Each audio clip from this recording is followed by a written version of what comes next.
Welcome back on your Monday morning. It is one of my favorite times of the year. It is Groundhog Day. And the WNC Nature Center has its very own star, Nibbles, joining us right now. Eli Stroll with the Nature Center. Thanks for coming in. Thanks for having me. I've been talking this morning. She looks like she needs some coffee. She watched the Super Bowl? What's the deal? She didn't. She's been resting most of the winter, as groundhogs do. All right. She's very beautiful. She's out here, and there will be a debut today to see whether she sees her shadow, correct? That's correct. She might just be saving her energy for that. That's a big day for her. That's true. Talk to us a little bit about the tradition and how she gets involved. Well, Nibbles came to the Nature Center as a pet that didn't work out. So wild animals typically don't make good pets. And the people that kept her, when they did, and if you don't mind petting her right on the back there, okay. When they kept her, it was fine as a young animal. Right. And then once she grew up, there was problems.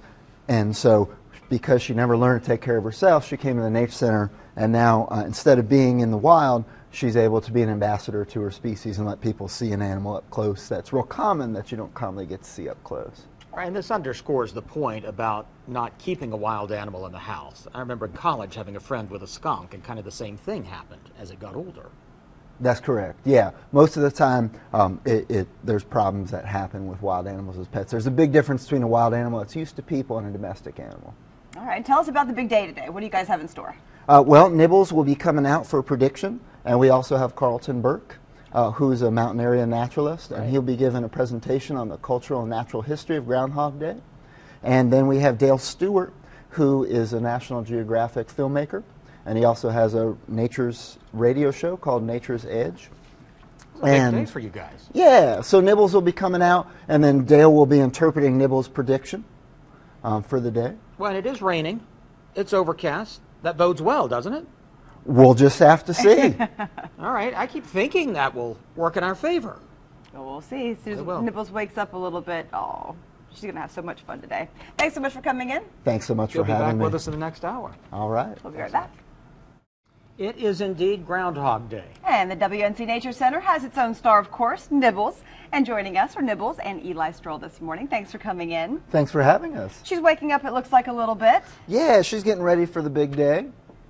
And tell us about this. A lot rides on this. I mean, she is definitely going to be watched today.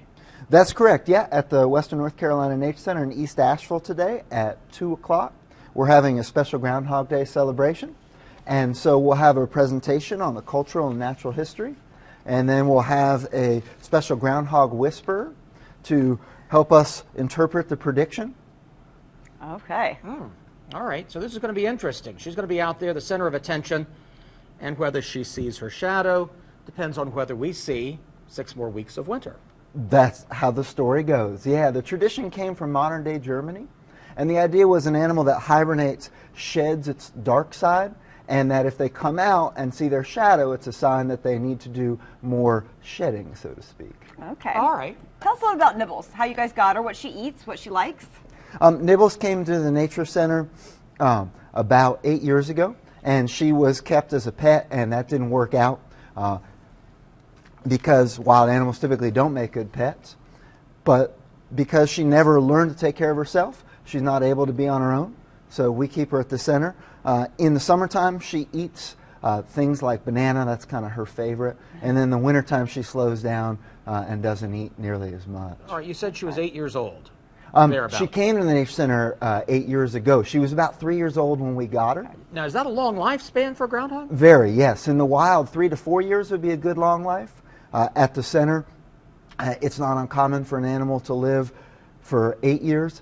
Nibbles is doing really well, and in the spring, she might turn 12. Wow. That's fantastic. All right. So head out to the Nature Center today, 2 o'clock. Lots of fun festivities. I was there a couple years ago as the Groundhog Whisperer. Always a fantastic event. Yes, it's a lot of fun. Eli, thanks so much. Thank you.